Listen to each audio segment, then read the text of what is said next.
Yes, my name is Eric Levy Montenegro. I am a local filmmaker here in town. I've been living here for about 10 years, moved here from Kentucky, grew up in Caracas, Venezuela. I'm Colombian American, and yeah, for the most part, I do docu-style commercial work, especially for local nonprofits, local community institutions, just like Milwaukee Public Library. So it's an honor to be here with y'all today and have this conversation around producing, especially because I feel like I'm a producer by necessity more so than by choice. You know, it's just how you have to get things made, right? So I'm really excited to have this conversation with y'all today, hear everyone's perspectives, everyone's experiences, and how they ended up here. That's enough for me for now. I'm going to pass the mic. Hi, everybody. My name is Rebecca Green. I'm a producer based in Detroit, and I'm most known for producing It Follows, but I've produced about 7 or 8 other features as well. I also run the website Dear Producer, which is an educational resource for filmmakers told through the lens of producing. And this is my first time in Milwaukee, and I'm having a very good time. Hi, everyone. My name is Andrea Wilson-Mirza. I'm a producer. I am so lucky to have a film screening here in the festival in Milwaukee called The Queen of My Dreams, which our director, Fazia Mirza, is right here. I'm looking right at her. I'm also married to her. And I'm based in Los Angeles, but I am from Canada. I lived there many years, and I work between the US and Canada. I also work with women in film in Los Angeles around issues of advocacy and gender equity in the industries. I'm just wrapping up a project that I worked for the last 3 years with them and the Sundance Institute, and I'm now transitioning into a role in partnership with producing partners in India, Kenya, and Nigeria, working on workforce development for women in the screen industries. So very, very excited to be here and share space with all of you. Thank you.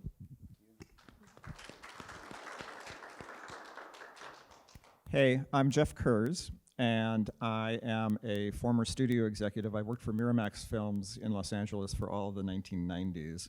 And I know. And then it's a long story. And you have to buy me several drinks before I'll tell it. Either that or wait for my book. But now I live here, and I'm a producer. I've got producing partners in New York and London. I've worked for the BBC and Film 4 in London. Technology has made the world a very small place. You can live in Milwaukee and kind of navigate your world through technology and Zoom. I'm also an educator. I teach professional practice classes at UWM in the film department, the film production department. And so I've kind of like worked all over, both the studio side and also the independent side. But probably about 10 years ago, I started realizing that there was so much talent here in Milwaukee, filmmaking talent, that I decided, well, I live here. Why am I not working here? So the last two movies I produced were made here, including the most recent one called Deep Woods. So that's me.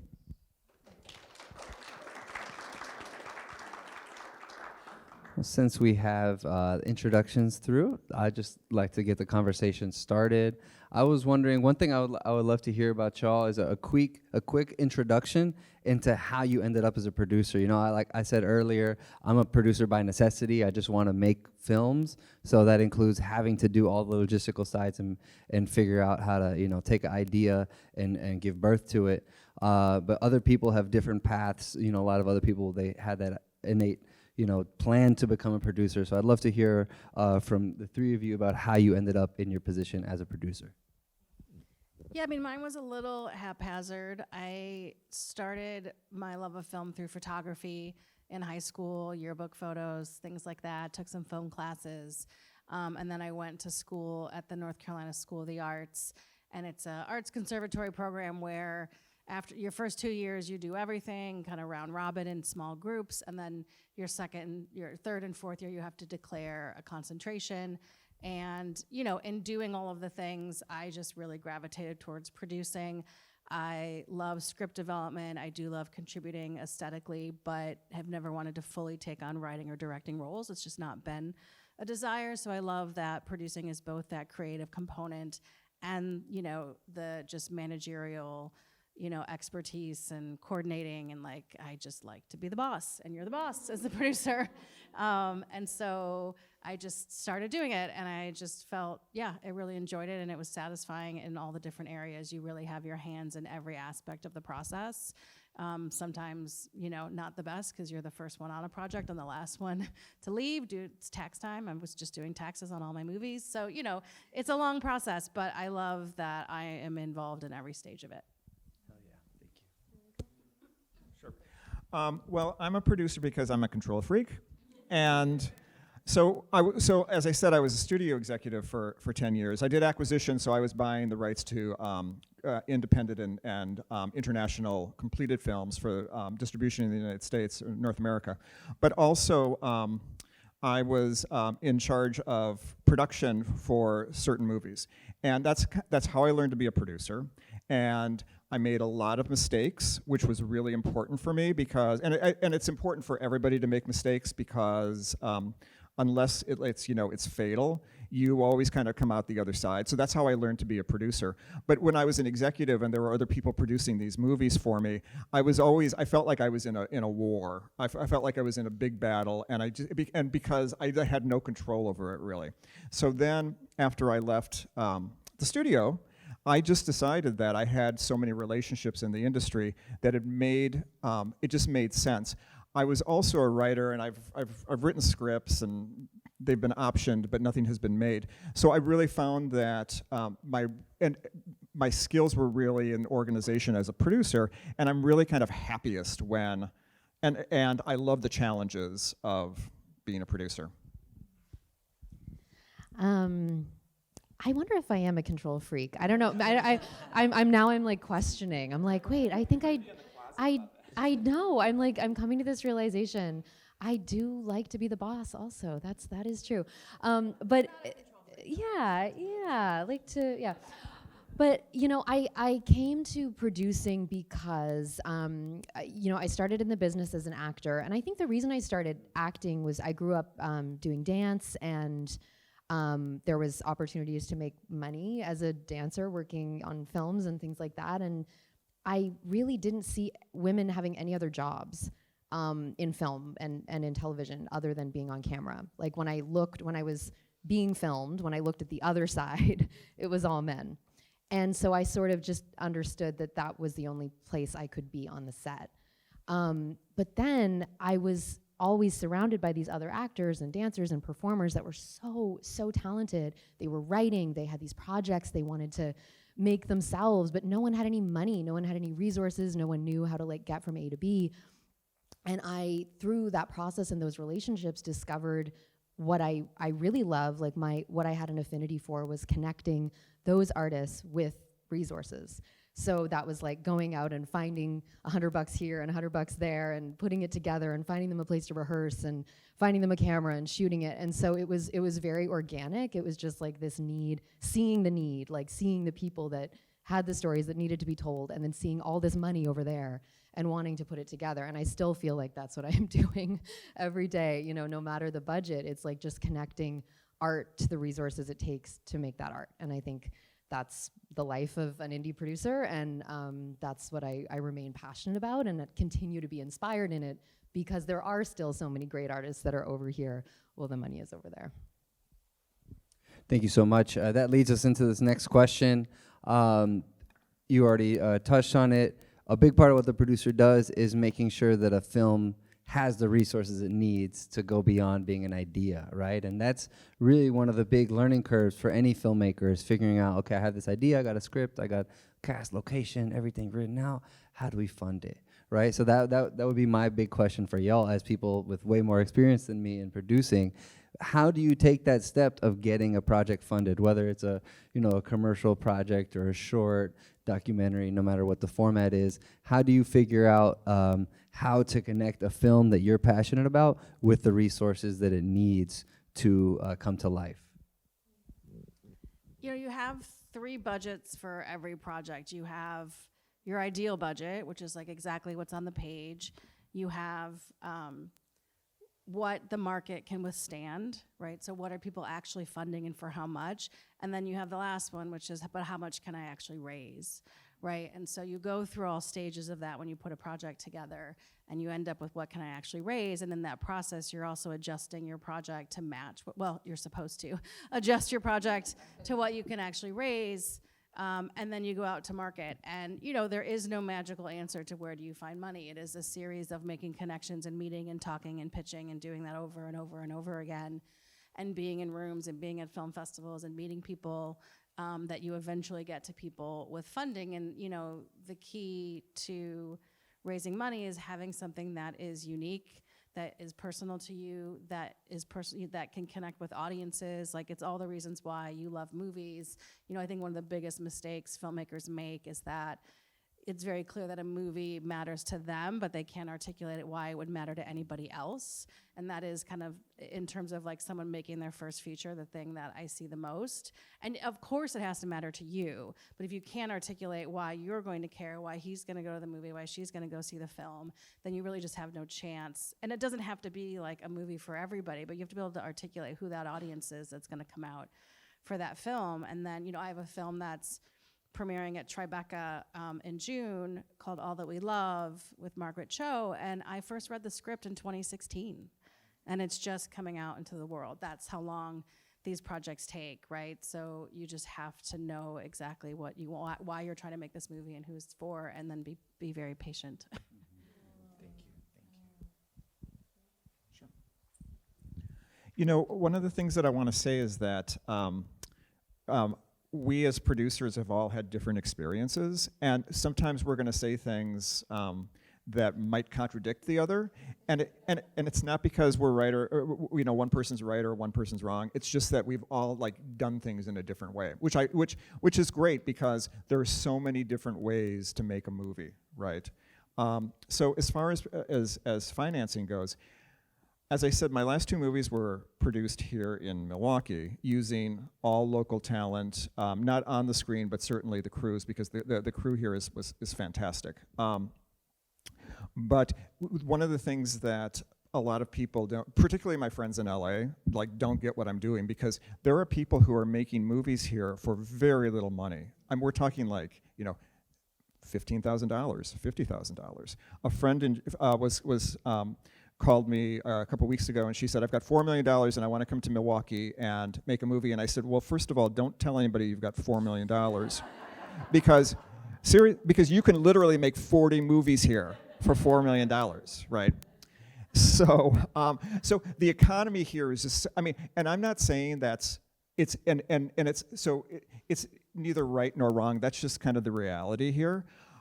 Most of the movies that are made here are financed through private equity and grants. We're trying to, and I'm part of a group that's trying to kind of expand that, because right now there are probably 5 people who everybody goes to for money, and it can't be that way anymore. It's just that's not interesting, and that's not sustainable. So, but that private equity is kind of how things are being financed here. And it's interesting because, I'm prepping a movie that might happen this summer here in Milwaukee, and I was given a budget, and I was able to cut $300,000 out of it because we were going to be filming here in Milwaukee.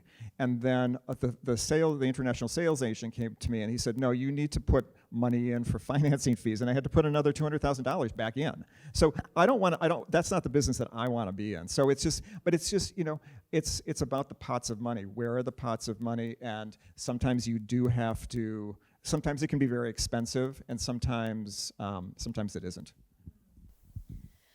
I want to make something here. I think we'll talk after. Yeah. I'm having a great time so far. I think we should definitely come back. I came up making films in Canada, and Canada, like many countries in the world, has a system in place that is supported by taxpayers that funds film. So this most recent film, the one that we have here at the festival, was financed primarily through the Canadian government, through their funds for film. And so filmmakers, it was Fazia's first feature film. We were able to apply and secure 85% of the funds we needed to make the film. We shot it in 2 countries. We shot it in Canada and in Pakistan, and there were some restrictions about what we could spend where and so on because of the nature of the funds and really wanting us to employ Canadians because it's taxpayer money. But we had a really great process with it. Canada also has co-production treaty agreements with more than 30 nations around the globe, which means we can finance projects together. So, Canada puts in some of the money, France puts in some of the money, Spain puts in some of the money, and that is a system that exists. And I do live in California, and we do not have that, available to us for making films in the US. And so I really I'm working between both systems and both spaces and trying to finance as creatively as possible on all my projects and what countries they might be in collaboration with, knowing that ultimately the US is going to be a market where the film needs to be sold. And so there is that, level of involvement. But I really, when I'm speaking with filmmakers, I always want to stress, our business is a global business, and our art has inspirations from so many places, and where we're from and where our families are from, and all of those pieces. And so the business of film is shifting on the commerce side as well, where there are more opportunities to make around the globe. So I don't present that with any kind of instruction, just more for consideration. I think that there are other opportunities other than the kind of systems we have in place here in the U.S. to get films financed. Yeah, I mean, when you're working on a higher budget level, you take a film to Netflix or Amazon, a common pass is it's not global enough, right, is what they'll say, and it doesn't travel overseas is another phrase, right? And so that's not to say you have to think about that when you're making your first US-based indie, but as you start to grow and want to do bigger budgets and work with bigger players, that absolutely is part of the conversation. And the way she was describing Canada's funding. I'm working on a project with an Australian producer who produced The Babadook, and it's a book I found, but it's an Australian book, and I'm the only non-Australian piece of it, and the finance plan is, it's a $8 million budget, and all but $2 million will be through government funding sources in Australia. And even to this point, the only time I've been paid to develop a project is from Screen Australia, truly. And so they funded the script development, they funded the book option, they funded us doing a budget, a location scout, development fees. It's been $100,000, but that's you don't find that money in the U.S. at all whatsoever for development. And so part of that, doing that project was me knowing that exists, and how can I tap into that, and finding a producer I really wanted to work with. Did you have a question? I do. Okay. This is fascinating. Okay. Congratulations to all of you guys who are actually out here making these films and helping everybody in the room who are future filmmakers with these stories, and these are great. I need you guys to speak to, because you talked about the pot of money. I heard you say that earlier about the pot of money. Where, and I know you guys are talking about where the money exists, but are there alternative sources of funding that you guys have come across that are just not, as you said earlier, I'm at the film festival and I'm bumping into these people and they lead me to the money. Are Not there Diddy. any additional sources of funding? No. Yes and no, right? I think that, Jeff talked about it, the bulk of U.S. films, all my films have been financed by private equity and film incentives and grants and Kickstarter. I've done a Kickstarter campaign. Those are the main funding sources for independent film. There's international pre-sales, but chances are if you have a movie under $5 million, you don't have the cast for that. It's not going to be global enough to do that. So you don't even tap into that, on most independent films. I think the most kind of alternative is that, so many of my projects have been funded by wealthy individuals who have never invested in film, right? And so you're digging that and you're trying to figure out who those people are. what do they care about? Do they care about the arts? Do they care about the subject of the film I'm trying to tell? And then a big part of your job as a producer is teaching them about the film industry and what the risks are, what the benefits are, why they're getting into it. That's the most, like, at least for me, you know, in the space of alternative funding, is just finding people. And a lot of times the hard part with independent film is it doesn't usually make a lot of money. And so there's a lot of just one-timers. And as a producer, you have to constantly track who is doing this, looking through IMDb, meeting these people, asking for introductions. But if they did one film that, you know, even if it played Sundance and won awards, if it didn't make money, they're like, oh, we didn't realize, and then they're out. So there's so much turnover in terms of private equity in the independent space. Yeah, it's such a good point. It's like private equity doesn't just mean one thing or one approach, you know? And I think really understanding what you have in terms of the film and the narrative, but also like the social impact, you know, who's engaged, who's investing in those social impact issues around the country that might be aligned with the film on some level, who, I mean, we do wild research, you know, who has a kid who's experienced this issue, and that might make them more willing to give, you know, to this project on, you know, a heart level or a philanthropic level, even if we don't think they're going to make their money back. Like trying to make those kind of personal connections. Like I think that is a great way to describe it. It's there isn't. I mean, if there is, and anyone in here knows it, please share. But like, I think there are those kind of buckets that exist that we've all explained, but within each of those buckets, there's like a lot of different tactics we can take. And you know, the one thing I want to add to that is that so people have asked me questions like yours, and there's no like list of people who, you know, you can go to for money, and if it exists, nobody's going to share it with you because they want to keep it for themselves. So my advice it's all about meeting people and just networking, and because you never know who's going to be like, well, you know what, my aunt, you should talk to my aunt because she might be interested in investing in your movie. Or that's frankly how a lot of my last movie was financed, because my writer director was playing golf and with two friends who were like, and he was telling them about the movie that he wanted to make, and they were like, okay, we're in. And he called me after his golf game and was like, okay, I've got the budget. And I was like, oh, I guess we're making this movie now, right? Because the money's there. So it's crazy stuff like that. There's no one way to finance a movie. And there are just crazy situations where it just kind of like the heavens open up and suddenly, okay, you know, now we're going to do this. I mean, there actually absolutely are lists of funders. The agencies have them, right? So if you're working on a project, you know, William Morris, UTA, CEA, they all have what's called packaging departments.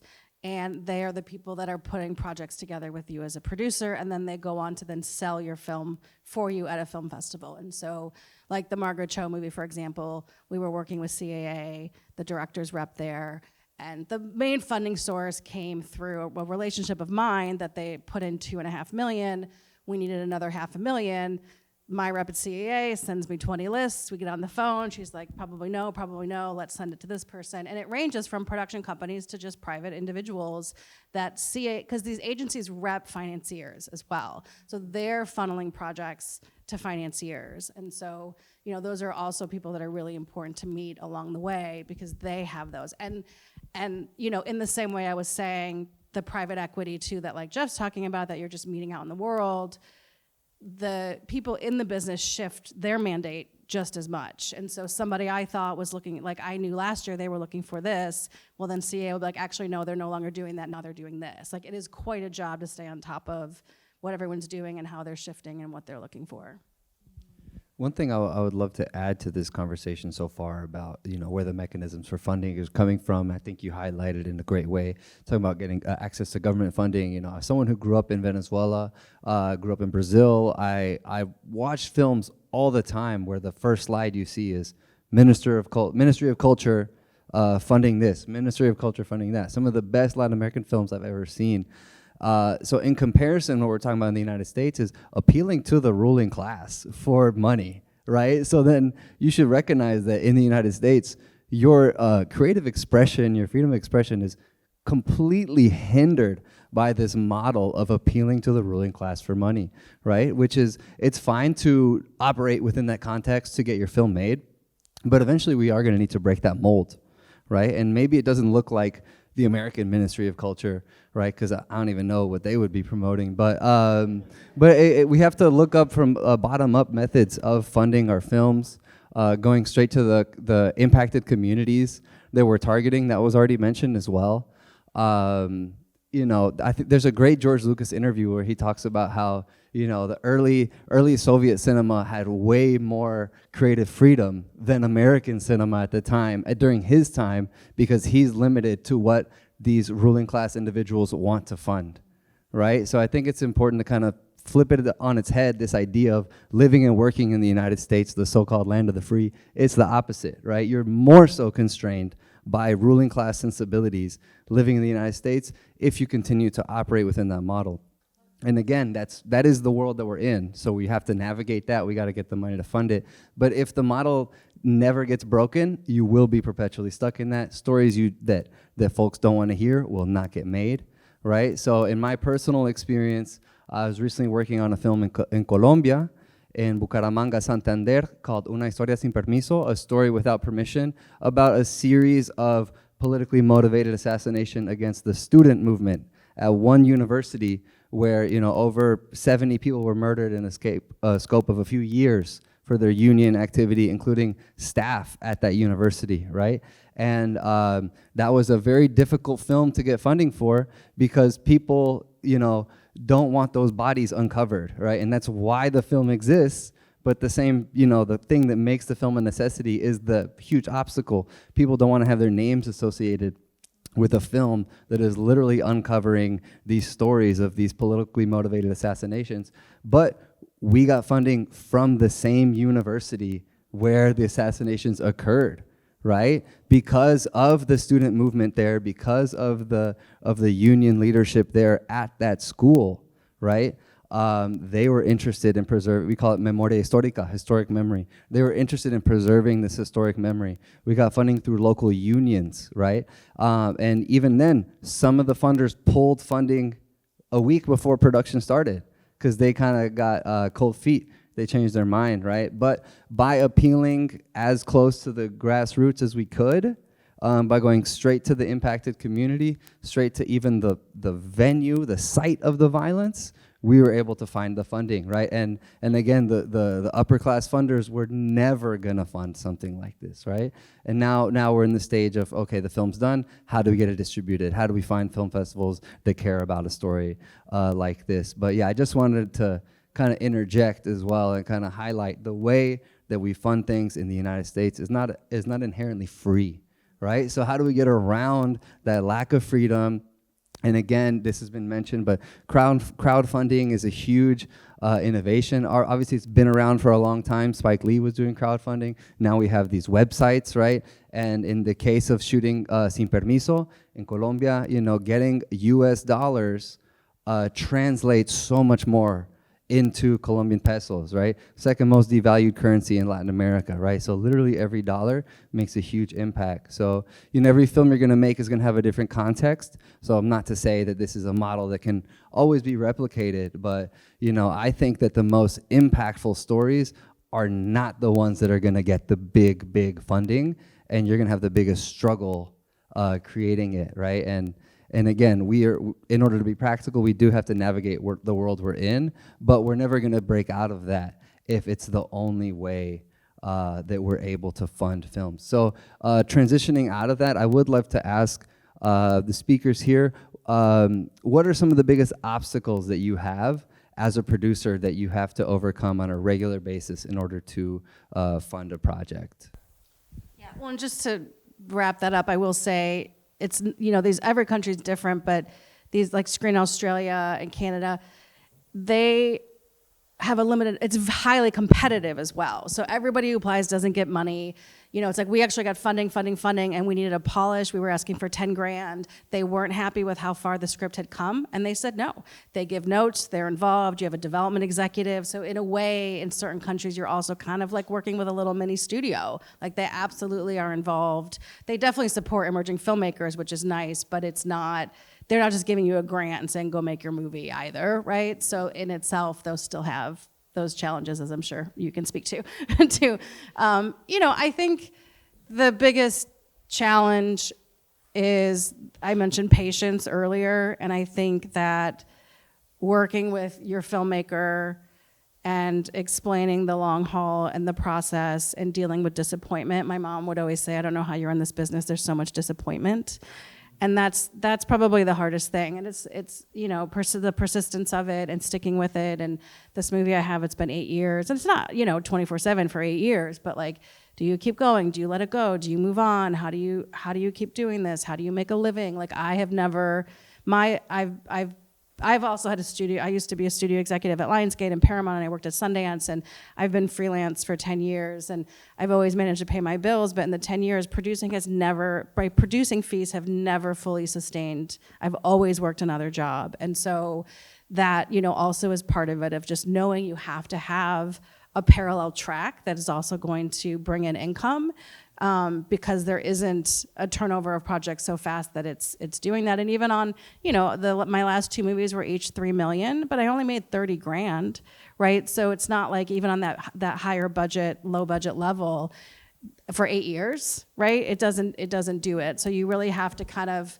accept it. If you're not willing to do both, you should not be doing this, right? So you kind of have to just get comfortable with the uncomfortableness of being a filmmaker.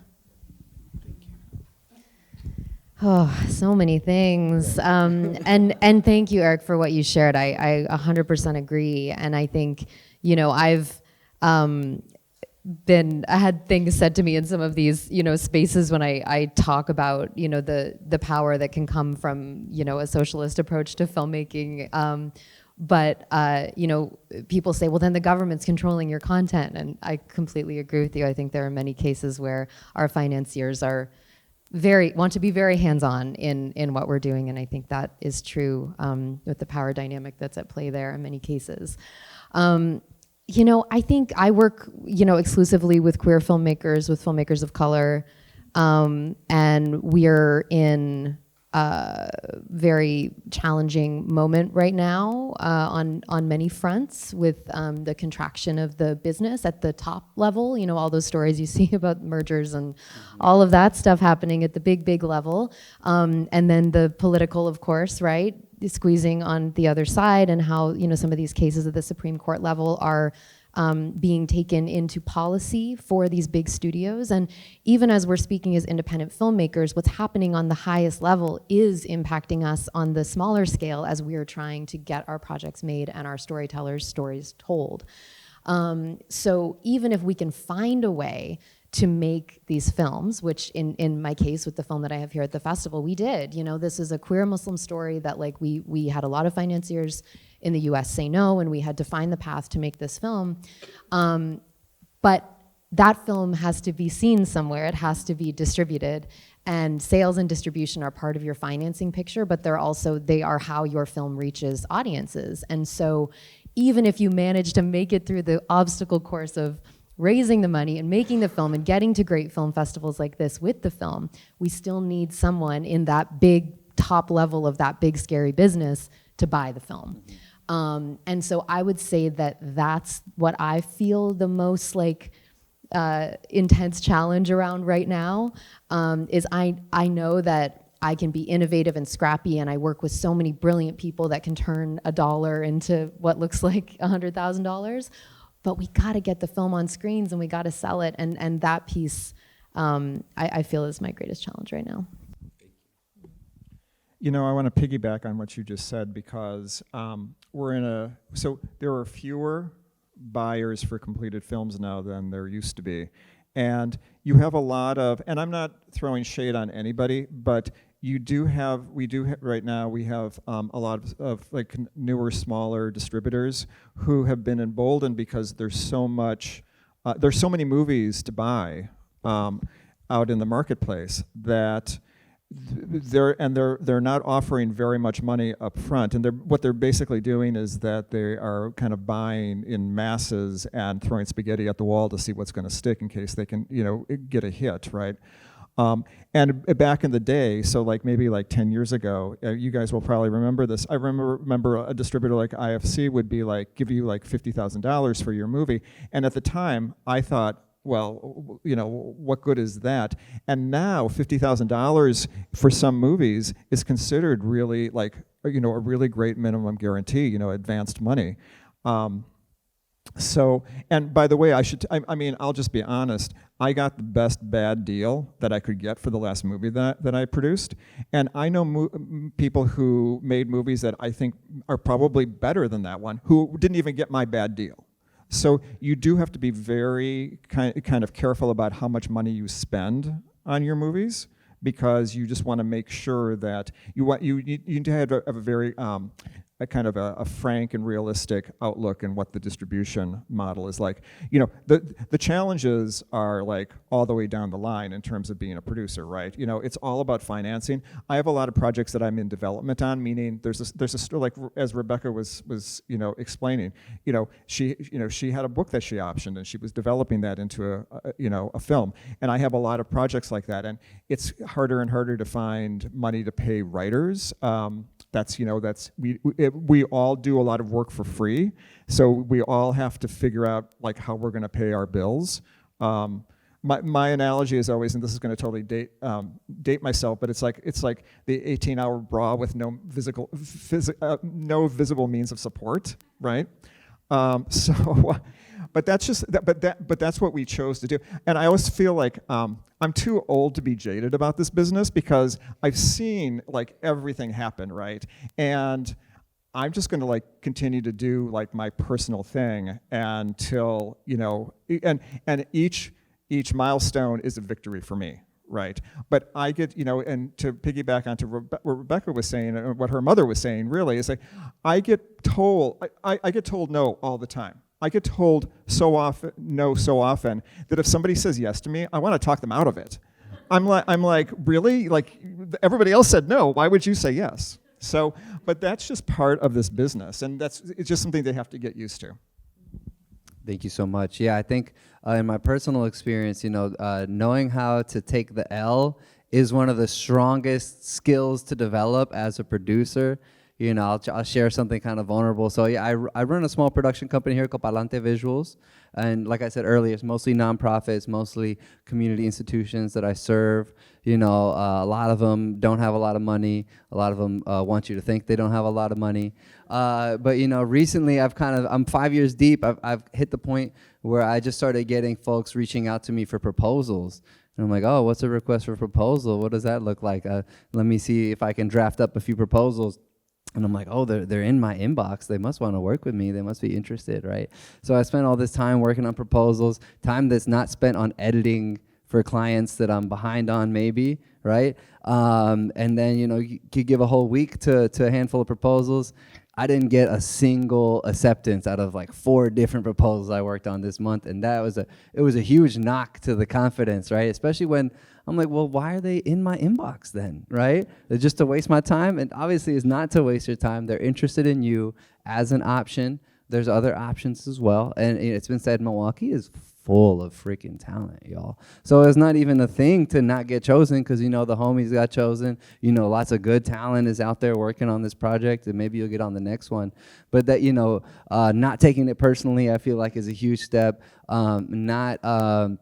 You know, figuring out how to take a blow and then keep going is a huge step as a producer. So I would like to ask my folks here, how do you keep the faith and get through a project and carry it out, right? Because I already have, you know, personal projects that I've been on for a few years, and it's hard to even feel like this thing is gonna actually happen, right? And you're telling people it's gonna happen. Here's the story. Here's the thing. I got a teaser, but it's like it might not happen for 6 to 8 years or so. So how do you even keep the faith?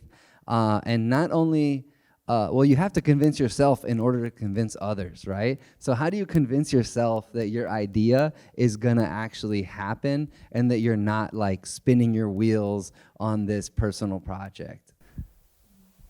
I mean, I think for us, might be different than for, you know, the writer-director. I'm at a stage in my career where it's less faith and it's more practical. And so, yes, that it's hard. I have to love the story. I have to love this person I'm going to work with and feel like I can work with them and like have that personal connection first. But then for me, it's, can I see a pathway to getting this made? Really, can I see a pathway to it getting seen, right? So can I see an audience? If I can see an audience, I can see a distributor. If I can see a distributor, I can see financing, right? And so I have to be able to do that because that is how I'm convincing somebody to do it. And the truth is that the market, particularly in the last 5 years, has changed so much year from year, but that by the time you read a project, even in the fastest way of getting something made, you're looking at 2 to 3 years out before it gets seen. So you can't really chase, you know, what's in the zeitgeist and chase what's out there and what you think people want. You really have to trust in the story and an audience. You know, and I just have this mentality that these projects happen when they want to happen. You know, the Margaret Cho one is an Asian American queer filmmaker that, you know, has made, his first 2 movies were like $200,000 or less, played Sundance, South by Southwest, like an acclaimed filmmaker. But to be honest, 10 years ago when I met him, like there was no conversation about Asian American filmmakers, right? And so like it just took a moment to get there where there was an acknowledgement that we need more of those voices and those stories. It's an all Asian American cast, we had all Asian American department heads, like, but it just took time and you just kind of waited it out. But it was a story for me that is evergreen, that's universal, it's about family, it's about grief, right? And I just felt like eventually we'll figure it out. You know, I'm at a place now where if you know, I have a project that it's been 5 years, I don't see it happening, and I might let it go. I might step away at this point because I can only, you know, continue to put in free labor on so many projects for so long. But up until this point, there's not been anything I've stepped away from. I just waited it out. Yeah, I would love to echo something you just said. 2 words that really stand out to me: evergreen and universal. Right? You know, I'm into documentaries. Yes, but specific.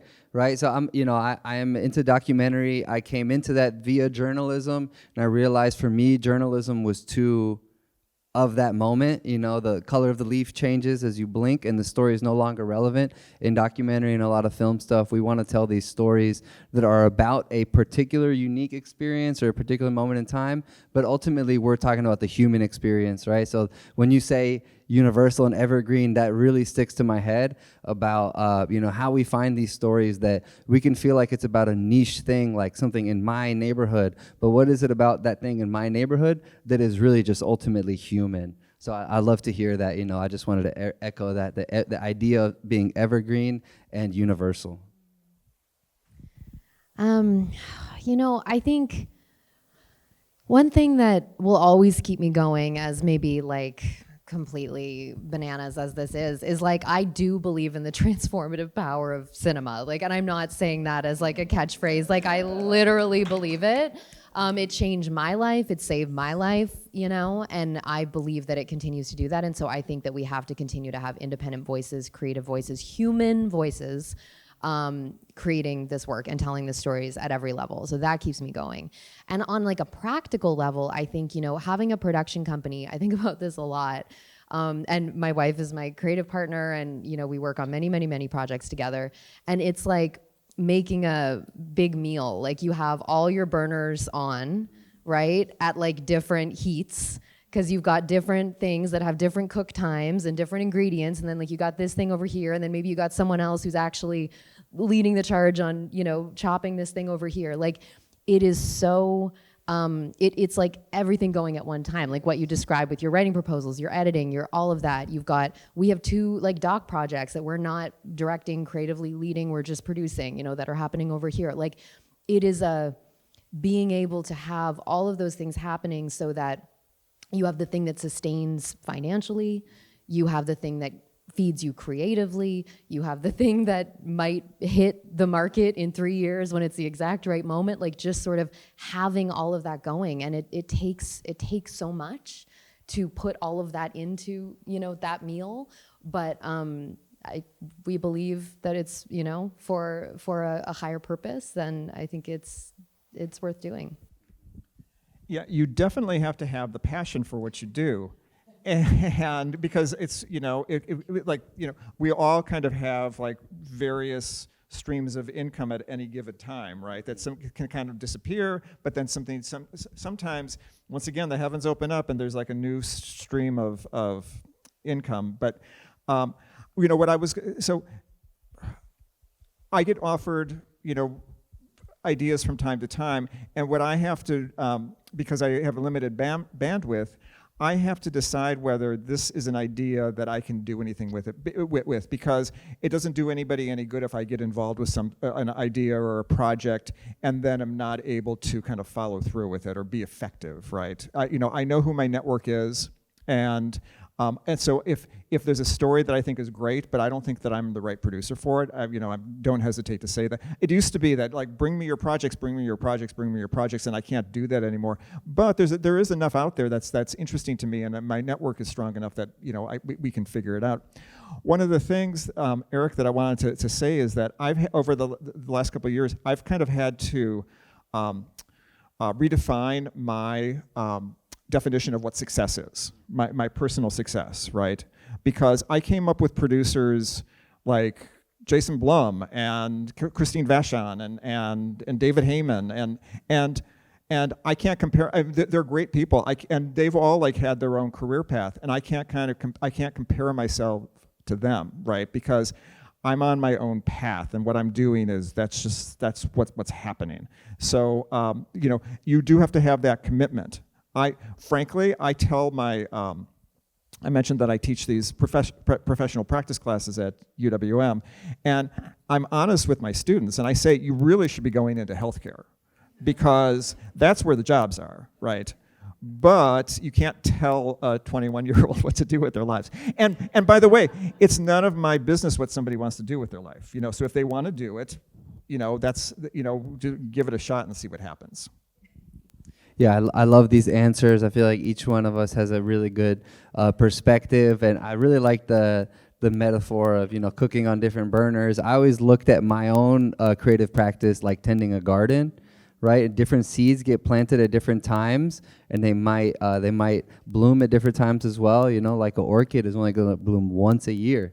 So you're not going to look at that the same way you might look at something that you can depend on every April to come up, right? But you got to make sure you have a variety of projects out there that are going to grow independently on a different scale. Some things might be your own personal passion project. Some might be something that you're contributing to someone else's work. But I feel like definitely not only invested in just one flower blooming. If you just stare at that one flower in your garden, it's going to feel like forever, right? You might just walk out before it blooms and miss it, right? So that's a big thing on my own perspective. And also really like what you were saying about carving out your own career path and not comparing it to other people, right? We're all, every human being is their own world. Everyone brings their own set of skills and limitations to it. And the comparison is really like the death of joy and of curiosity, right? If we can really stay focused on our own skill, our own path, I also feel like that's how we keep the faith, right? And that's what the question was.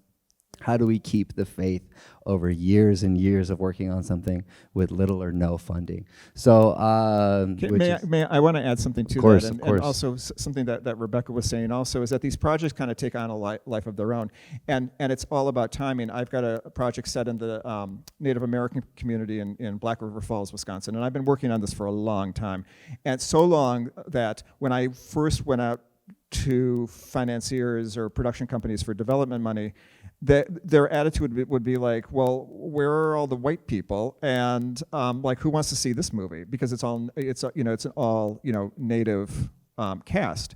And we're finally getting to a point, we're not where we need to be, but we're finally getting to a point where people are actually entertaining that, Sterling Harjo with Reservation Dogs, and there are a lot of, it's a lot better. It's not where it's supposed to be or where it needs to be, but it is better, and people are at least people with money are at least kind of opening their minds and realizing that there are audiences out there that have not seen themselves in movies or in television, and that's a market. That's a definite viable market. Yeah, I think I don't know if I would call it a renaissance or a shifting of the tides where, folks are finally, the general population is finally opening up to watching films about experiences that aren't specific to their own. Again, we kind of talked about this idea of, unique particular experiences, but a universal aspect to it, right? Relating to just the human experience. And one thing I would say I've seen a lot recently is, United States opening up to more international film, right? Even growing up in Latin America, it's, every film in the theater would be from a different country and you'd all be watching subtitles. Americans, like, generally speaking, don't want to read subtitles, right? And I think that Korean cinema in particular has kind of busted open the doors in the US film industry to get people to take that 2-inch leap of reading subtitles, right? So hopefully that opens up lots of opportunities for different folks to tell their own stories, and that is a part of my own experience of making films a lot of times in Spanish, right? And forcing English speakers to just read subtitles, right?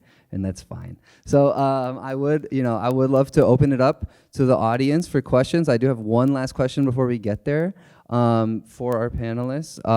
This is the anti-gatekeeping question. I would love to hear about resources, institutions, and organizations that you would recommend folks connect to if they're interested in producing their own films, producing for other folks. I'll get the ball rolling. Obviously, a huge local institution here is Milwaukee Film, so we got to tap in. What is Milwaukee Film? Milwaukee Film belongs to Milwaukee, right? Not the other way around. So the institution wouldn't exist without the film community here. So it exists to serve the film community, or at least it's supposed to. So let's make sure they are serving the film community. I was a member of the Focus Finder Career Accelerator inaugural cohort. That connected me with lots of amazing local filmmakers and other institutions that I might not have touched in with otherwise, right? And I think from the Career Accelerator cohort program, it's a mouthful. The best thing that did was connecting me to Firelight Media. And Firelight kind of took that experience to a higher level of getting me into a mentorship program, getting me access to apply for grants that are limited to people connected to Firelight. I didn't even know that there were certain grants that you could only get if you're already connected to another institution. So trying to navigate this stuff solo dolo is not going to work. You got to have some sort of affiliation, some sort of a connection, even if it's a very light connection, right? Just so people know that you're out there, you're recognized as someone doing the thing, even before you've made your big project. People should just know that you're doing work. So, I've recently connected with an organization called Looky Pictures, and they're kind of helping me develop an impact plan for Sin Permiso once it comes out.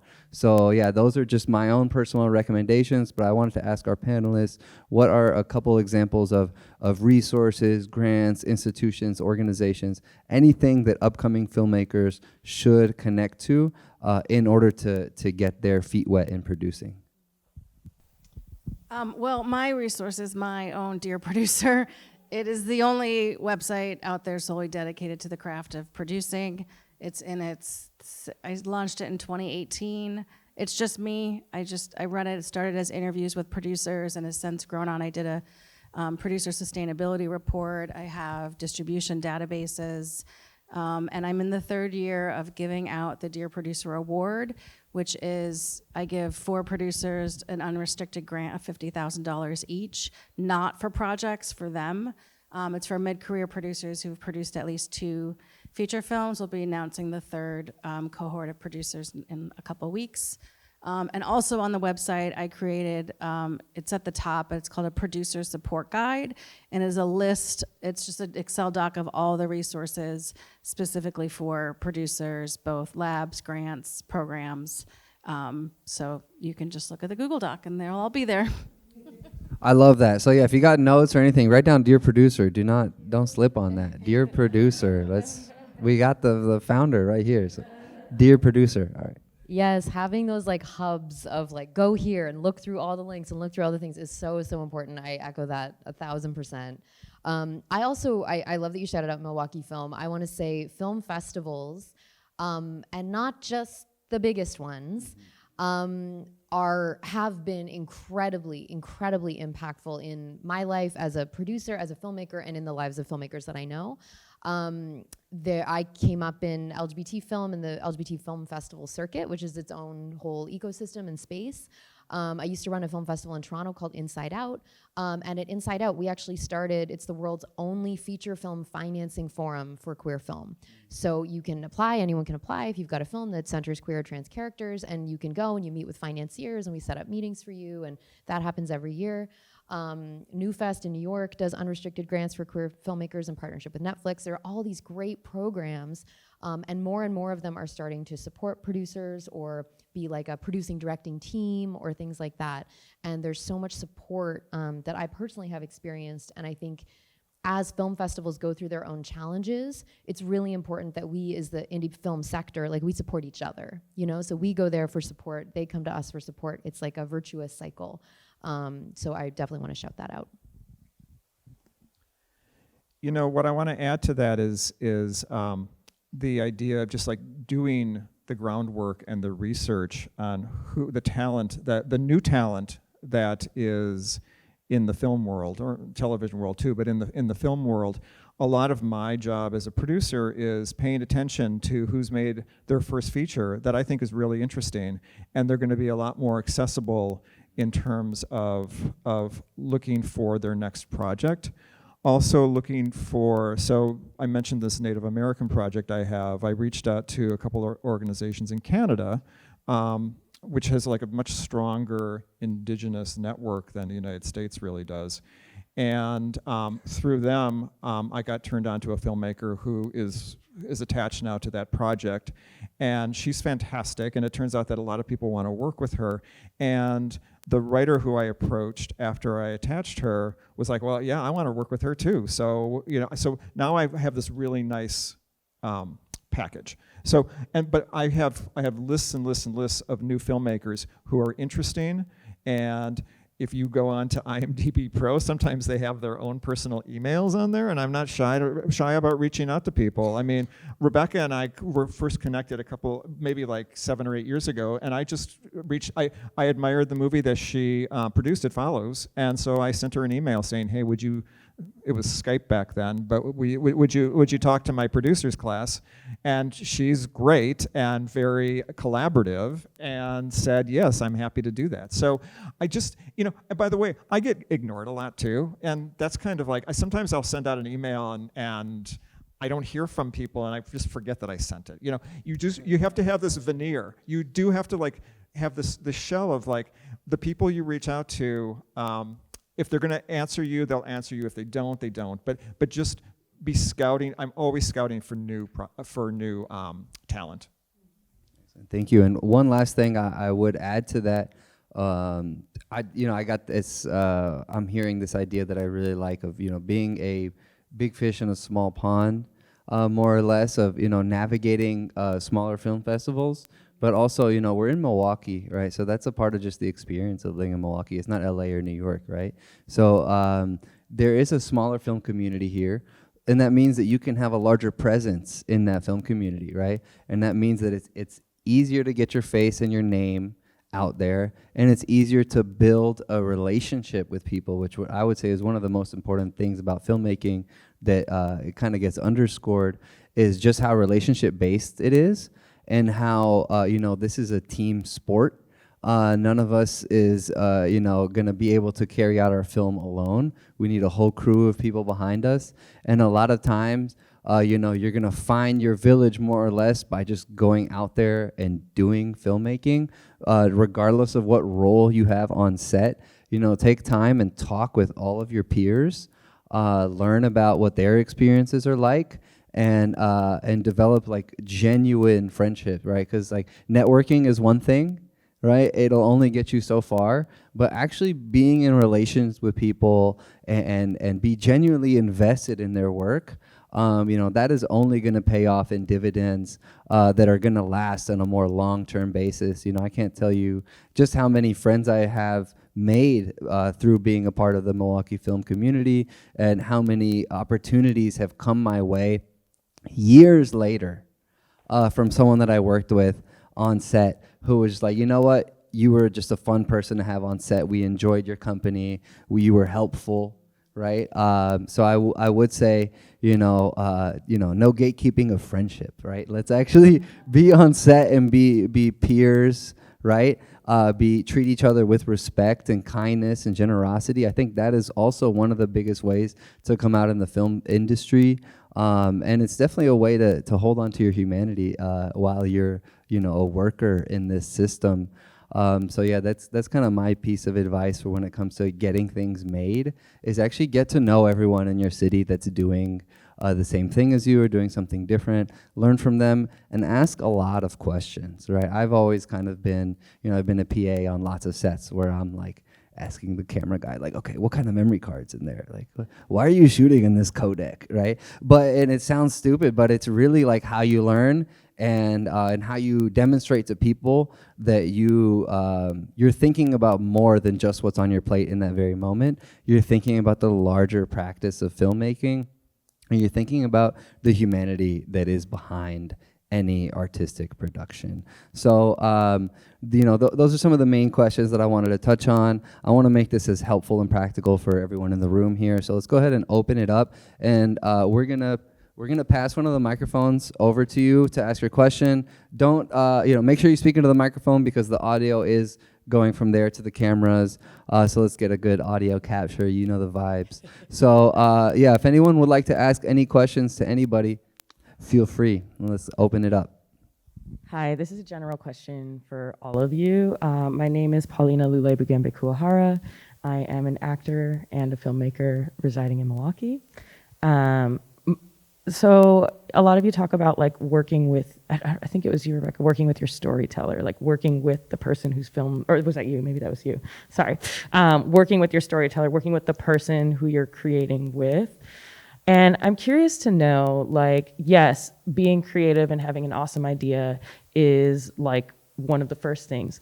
But what are some of the soft skills that you look for in the person that you work with? Because I often find working with other creative people is that they lack the soft skills, leadership, taking feedback, giving feedback, communication, that sort of thing. So I'm curious, like, what are like the key soft skills that you encourage the storytellers to develop alongside their creative abilities?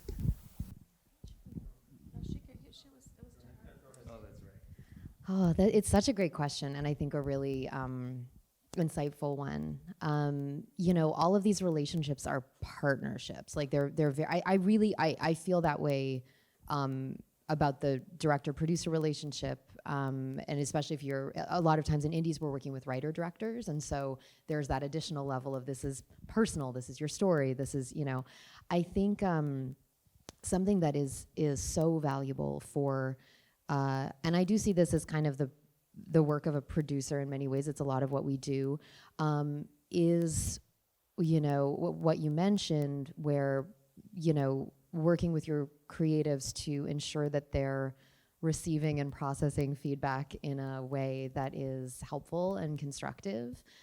We've all talked about how we've had to learn to not take things personally in terms of rejection and things like that. And it's the same with creatives. You don't want to have a relationship between director and producer where it's like they're always wanting something and you're always saying no because we can't afford it, or there's some kind of note about the project or something like that. There needs to be an open channel of communication. And so I think those are things that are developed over time and developed together, but a grounding in, we want to make this the best film we all possibly can together, and very rarely is the absolute best thing the thing that's on the page on day one. It's a process, it's a team sport, it's a collaborative effort. So I think I don't know if I would define that sort of like openness to feedback and learning and the commitment to the best thing as being a skill necessarily, as almost like an element of emotional intelligence that needs to be cultivated over time. But I think it's that. I think it is that openness to that we're not all right on day one, like that it is going to be a process of growing and learning together. The most kind of satisfying movies I've worked on as a producer were movies where there was mutual respect between the director and the producer, and the director let me do my job as a producer knowing that I was going to be able to follow through with them. And so that tests my my skills as a producer to problem solve creatively, but if you can, and I can usually tell from the initial conversation if I'm going to be able to work with this person, right? I've gotten to that point, but really it's really about like I said, this mutual respect that and kind of engendering that trust in somebody so that they know that they're in good hands and you're going to follow through with what they need and allow them to do their job. Yeah, I mean, she said emotional intelligence. I think that's probably more important than some of the soft skills in a way. I mean, leadership obviously is important. For me, the worst kind of director in particular, to work with is someone who's never happy. My worst experiences, that is the through line. And what I mean by that is, these movies are so hard to get made, and I do so much, and I sacrifice so much, and sometimes it just doesn't matter, and they don't care, and it's never enough, and it's not exactly what they wanted, and it's hard to then show up every day and keep working that hard. And I worked on a project that was super, super challenging to get made, and I felt I was really delivering above and beyond, but every time it was like, well, try hard. I've literally been told, try harder, Rebecca, and it's like, you don't even know what I went through to get this, right? And that's a miserable experience for everybody.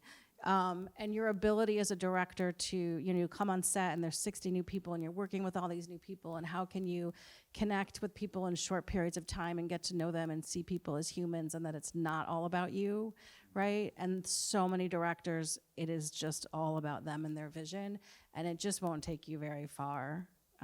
That's really at least what I've experienced in different types of directors. Yeah. Sorry.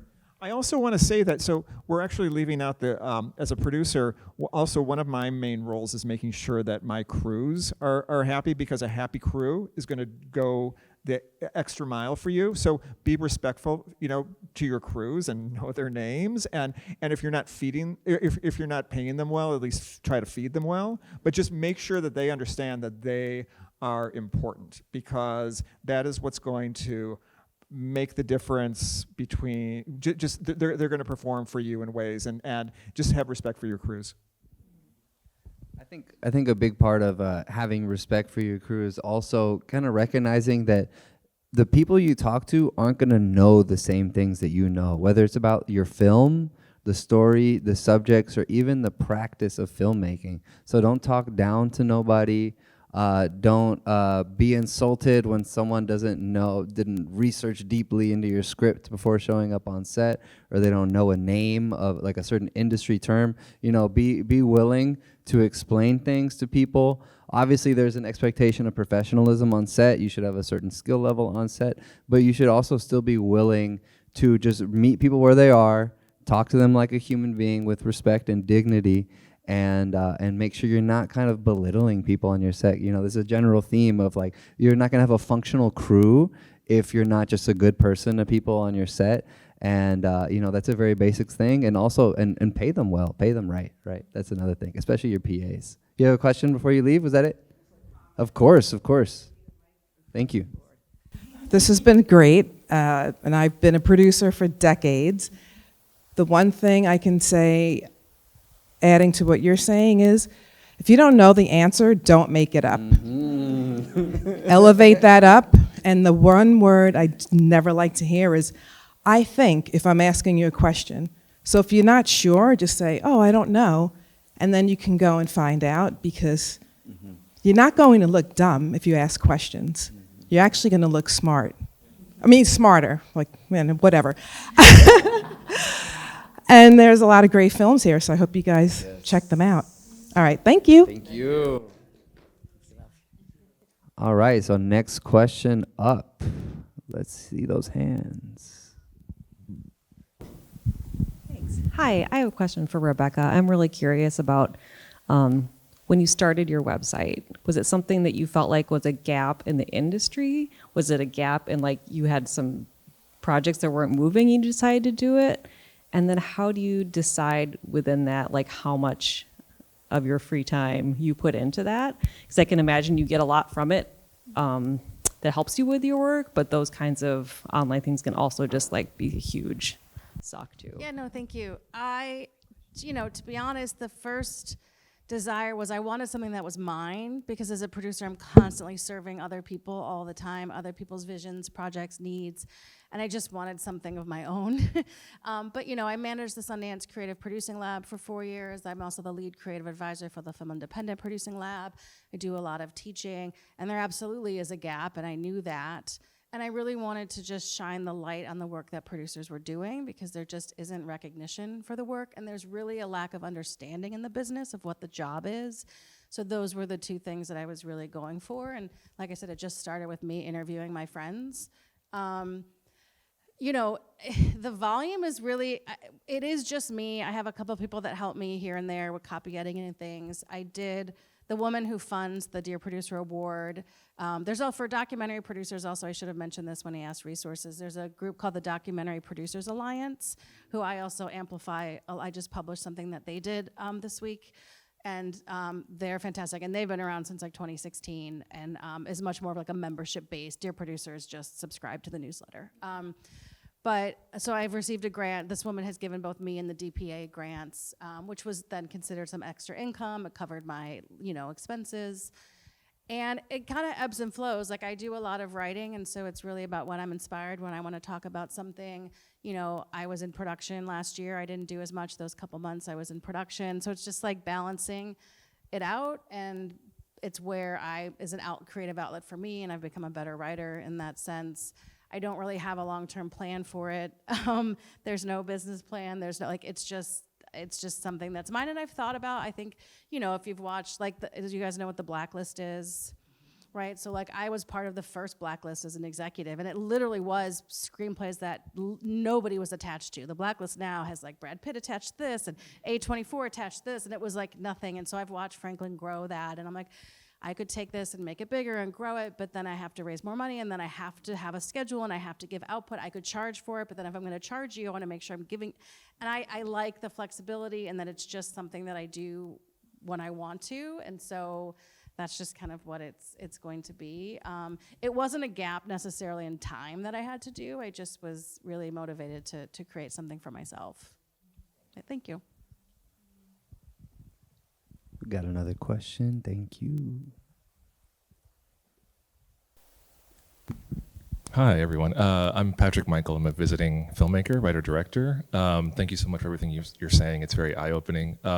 As a writer-director, I'm curious if you can speak to what are the best methods of, you know, reaching out to a producer to, you know, like, we want to get this made. How can we talk to those initial points of contact? And then as a two-parter, when we're having that conversation, any advice about the kinds of questions we should be asking each other to see if we're a good interpersonal match for one another?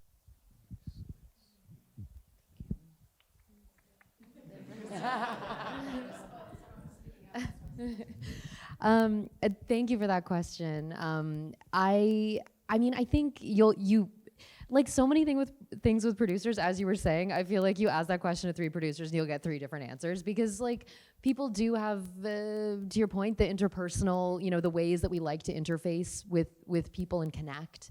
I'm very creative driven. That's what gets me on a project, like, without question. I'm also very mission driven. So like if there is like a, you know, connection to community or experience or something like that, I think doing your research, obviously we can meet, you know, casually in spaces like this, but like if you're intentionally reaching out to someone, it's good to know what they've done, what kind of projects they've worked with, what kind of filmmakers they worked with, which will be instructive for you on if they are a fit. You know, sometimes just because somebody's a big name producer that you've heard of, like, doesn't necessarily mean they're going to be right for that specific project. So I think knowing, oh, I saw your film X at this festival and I have a project which I feel like might be a fit for you, like that for me personally, like I respond to that. And in terms of questions to ask, I think, you know, I really do strongly believe it is a serious partnership. I mean, you heard Rebecca's talking about the years and years. Like you're literally like, okay, we're about to get into a 10-year relationship, probably, right? With a feature, you know, we've got to raise the money, we've got to make the thing, which means we're basically living together 24/7 while we're in production. And then we got to get the thing out, we got to sell it, we got to be, you know, doing press together, we got to be at film festivals around the world together, inshallah. If that happens, you know, we got to be with the studio, like then we got to be doing the taxes every year. It is a long relationship. So I would really consider it the same way you would any serious long-term relationship you're getting into, you know, and those type of questions. Where do we agree? Where do we align? Where do we not align? And, you know, kind of starting from there, getting the vibes. But I'm sure Jeff has a completely different answer. Well, not really, but what I want is, so first of all, do you have a movie in the festival right now? I do. Oh, which one is it? It's Black Silk. Black Silk. It's okay, in, fantastic. Okay. You know, so, you know, first and foremost, as I said, you know, I pay attention to who the new filmmakers are, right? And the new writers are. And for you, it's paying attention to producers and what have they done, and do you feel like they have the same sensibility as you, right? Because not every producer is going to be right for your project, right? And that's also a way of, and then it's also self-promotion, right? Of, you know, your movie's playing in film festivals, right? And, you know, it can be very basic as like knowing what your log line is for your next project, right? But just reaching out to people that way and coming to film festivals. I'm hoping that, you know, you're probably meeting a lot of people, you know, at the festival. That's when I get approached by filmmakers, it's usually because of situations like this where I'm on a panel and people come up to me later. And because just sending out an email, sometimes it works just sending out an email, but it's really about that personal connection.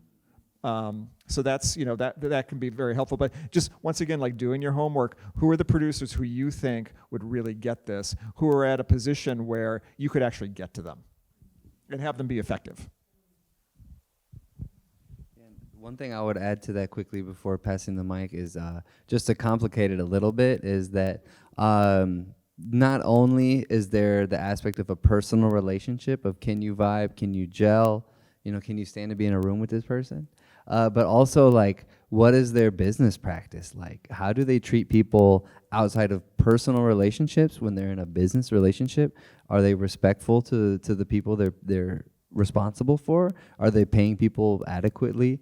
What is their history when it comes to that?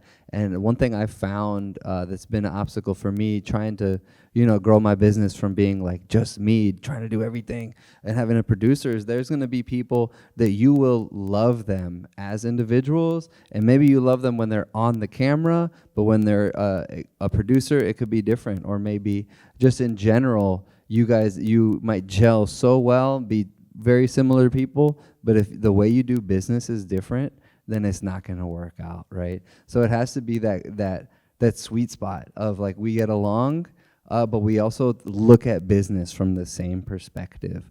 That might be even more important than the gel. I've seen a lot of great combos of producers who maybe they kind of get at each other's heads a little bit, but when it comes time to business, they're totally locked in. They look and operate in the same way, and that is a very difficult relationship. I mean, you know, it's like being in a marriage, and especially if you're looking at it 10 years and longer. So it's very difficult. You know, I'm still been trying to figure out how that works for me, but you know.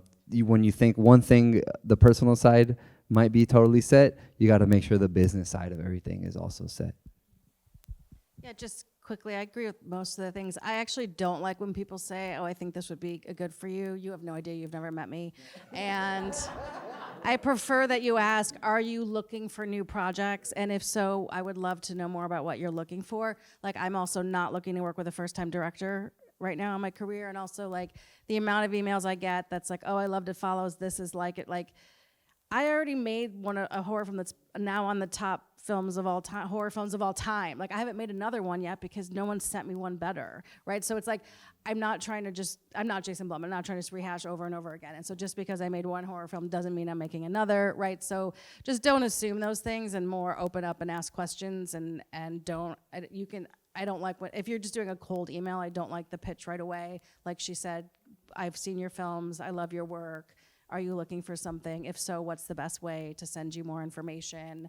Those type of like just short, sweet, complimentary emails get you way more responses than all the emails that come in that are just pitching, don't make any acknowledgement of who I am. Like, those just get deleted. The ones who are written well, I do respond to people. And usually it's like, no, I'm not looking for something right now, but you're gonna get, I have actually a Google Doc that's like a bunch of like template different kind of responses so that I can respond to people. And a lot of times it is like, I'm just right now I'm not, but thank you and good luck, and just out of courtesy to the time you took to reach out to me. So. Any remaining questions in the room? There we go. We got one. What's the difference between producing for a narrative film and producing for a documentary? Great question. Like to jump into that? You guys have done doc or no? Go ahead. You want to start, Joe? Well,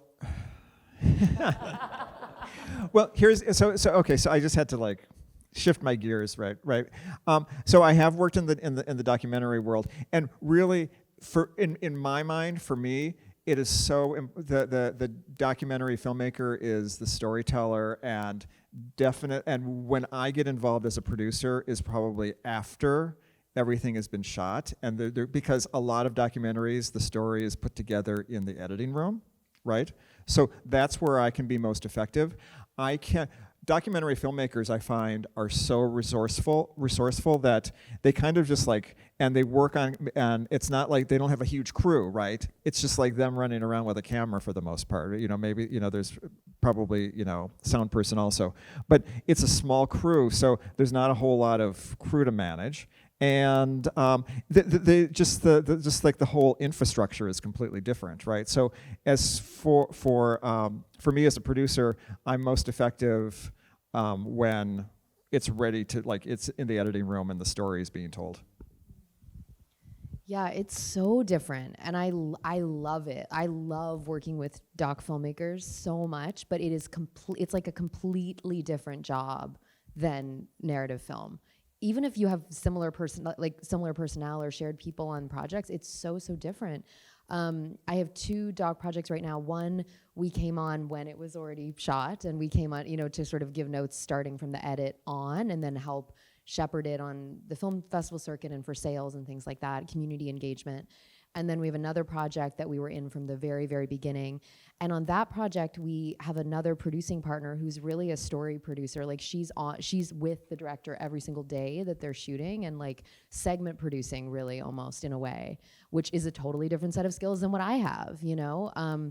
And so I think it's, when we're at the point of having the projects to market, like when we're here at a film festival, it's sort of, the job becomes more the same, but all the way up to that point, it really is a totally different set of skills, and I don't know, that's what I love about it. It's challenging in like a whole different way. I could speak to this as more so of a documentary or docu-style commercial producer myself. One of the things that I find unique in that practice is clients will come to me knowing they want to make a film. They don't necessarily know anything about how to do that, what the story looks like, what any of these things mean. So I find that in a lot of documentary settings, you have to be willing and able to educate the client on the practice of making the film itself, right? In narrative, you're more likely to be working with other industry types who know all the jargon, who know the process. Like, I'm literally, you know, I sit down with the client, first conversation, okay, so we're gonna go into pre-production, and as we do that, we're gonna do X, Y, Z, and then we're gonna lock in these interviews. The interviews are gonna determine what the B-roll is gonna be, and B-roll means this. And you have to be willing to educate people from a place of being an equal to them, and not, you know, you're not the teacher. You're being hired to provide this service, which includes explaining the process, which I think is fairly unique to documentary because, like I said, in narrative, you're already in this industry headspace, and in documentary, you're more so in the real world headspace, and you're trying to introduce film into that real world and help translate a concept into this real life idea of a film. And I think, you know, personally, I actually enjoy that process. It comes with its own unique set of obstacles that can sometimes be very frustrating, but I actually enjoy the idea of sitting with someone and you're kind of going from 0 to 100 every time with that person, and you're kind of reliving the experience of learning what filmmaking is. And I think that is fairly unique to documentary. Yes. Sorry, Rebecca. This will fall out of my head. Actors. It's working with actors. I love actors so much. I used to be one, never again. But the amount of time and energy that actors take as a producer is very significant, because so much of your day is just about, like, are they ready? Are they here? Are they in hair and makeup? Are they, you know, all the details of their negotiation?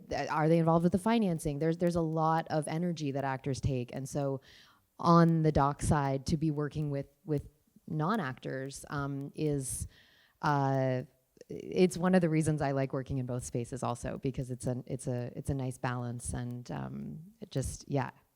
different use of the brain. I actually disagree. I think it's very similar.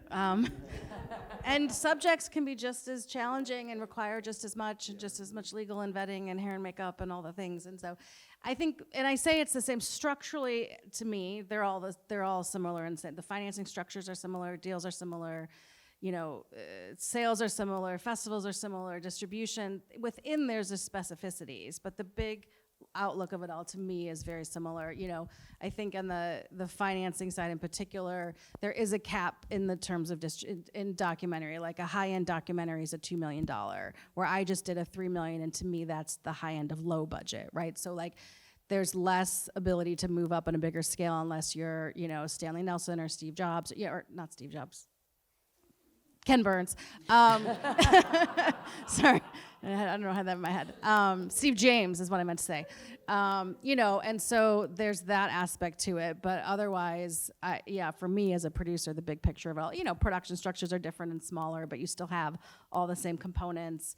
Yes, you don't know your story. Editing takes longer, but you're still finding a story. You're building a story. So to me, I think, and it's becoming much, much more like the people that we've given the Dear Producer Award to, particularly the upcoming producers that I haven't announced yet, all of them have gone back and forth between the two. It's becoming much more common that producers are playing in both fields, because it is doable and it is very similar. And so I love both. I don't do that many documentaries, but yeah. And we don't have time for any more questions, but just one last thing I want to pitch to you guys with the remaining few seconds we have. Is there any last little nuggets of wisdom you would like to leave this group with before we conclude today's panel? And no pressure if not, but anything that we didn't necessarily touch on that you would like to have a moment to be able to share with this full room of incredible filmmakers and storytellers. Well, Bridget, I'm glad you asked that, because you're giving me an opportunity. So some of you were here last week, and some of you know that I'm involved in a coalition called Action Wisconsin to bring back film and television production tax incentives to Wisconsin. You know, Wisconsin is one of 10 states that does not have tax incentives, and I know that tax incentives are not the end all and be all and cure to production challenges in any state, but as I said, we're one of 10 that doesn't have them, and we really should have them. We don't have weed, and we don't have tax incentives. Okay.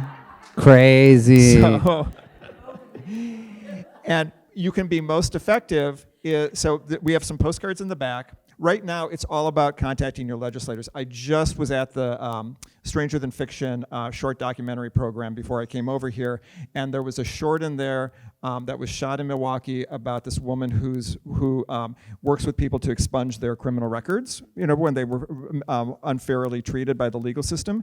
And the bill her bill that's in the Senate got held up by one vote. So we've got 8 months to get as much support in the Wisconsin legislator as possible. We already have a bipartisan group of 18 legislators supporting this, but we need a lot more. So there's this handy QR code that you can scan, and it'll take you, and it doesn't matter if you don't know who your legislators are. This QR code will tell you and then it will also send out an email. And some of you have already done that, and that's great. The next step is to have everybody you know, your family and your friends do it too, because we really need a groundswell of support. So I want to encourage you to do that, and that's my tip for if you're a filmmaker working in Wisconsin. There are enough people, this is not a Hollywood handout, there are enough people working in creating film in Wisconsin who will benefit from this. Yes, I want to know more. I would just say, final piece of advice is, if you're interested in producing, cultivate relationships with other producers.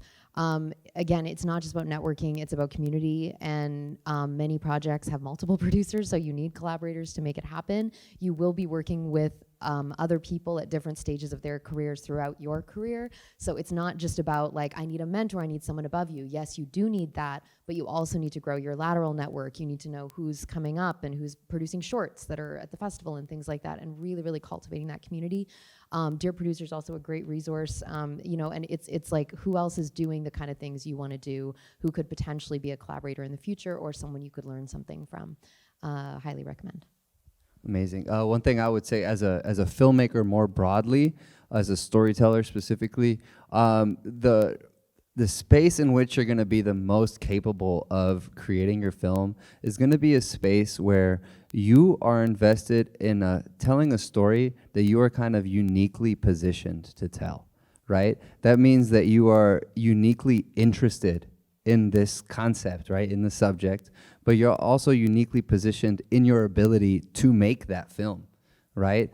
That is something that I feel like is a huge factor in keeping the faith that we've talked about, right? You know, you have your garden and maybe you're out of water. All you got left is your tears to freaking water this garden, but you're the only one who's gonna cry for this garden. So go ahead and cry it out, but make sure that you are, you know, if you're investing so much of your time and energy, your blood and sweat into a film, it should be something that you are in a fairly unique position to tell that story, where you have some sort of a connection to the story that other folks don't have, and you're the only one who can do that, right? And as a producer, that means you're gonna look at it from a certain perspective where you can carry, you know, if you catch that ball, you can take it way further than someone else can, you know? Like for me, like my interest in creating films in Colombia, or with Colombian filmmakers, like no one else in Milwaukee is doing that, or no one else in Milwaukee really cares about it like I care about it. So because I care about it more than anyone else, I'm gonna make sure it happens, right? So you can take that same idea of figuring out what is it something that I bring to the table that no one else brings to the table, and other people are gonna see that in you, and they're gonna want that energy on their team. The only other thing I would say is remember that this is an industry, you are a worker, do not let yourself be exploited, and do not let anyone else be exploited on your watch, right? Especially from a position of a producer, you're one of the few people looking at a project from the top down when it comes to numbers, and you know what everyone is getting paid. Make sure people are getting paid fairly. This was said earlier, but the having a happy crew is going to be a fundamental aspect of getting your film made. So make sure folks are being paid fairly, make sure people are working under dignified and safe conditions, and that is a huge practical aspect of filmmaking as an industry. Yeah, I mean, I would say do your homework. You know, I came up at a time in the business in the early 2000s where if you wanted to read Variety, you had to pay a very expensive subscription, or you had to work at a place where there was one, right? And now you have everything at your fingertips, Deadline, IndieWire, Variety, Hollywood Reporter, across the board. And you know, you can't figure out how to buck the system if you don't know how it works, right? And who the players are and what's happening, and it's all at your fingertips. And that the homework goes into also, you know, reading. The Academy has all the scripts every year. I mean, the huge library of things you can read, scripts of movies that have been made, and watch movies. And that sounds silly, but you know, I teach a lot, and I'll ask the class, who wants to have their film premiere at Sundance? And everyone raises their hand, and then I say, well, who can tell me what film at Sundance won the grand jury prize? And nobody can answer, right? So like, if you don't know what's being made and what's out there and what the industry is responding to, what's critics, what audiences are responding to, how do you know that your movie just wasn't made, right? And so you really, it doesn't mean you have to not do that, but you have to know what's out there and what's happening. And I think in all the teaching and panels and all the things I've done, that is the greatest deficit of it's all at your fingertips and you're not utilizing it to your benefit. So do your homework is always what I say. Excellent. Thank you, everybody, for being here.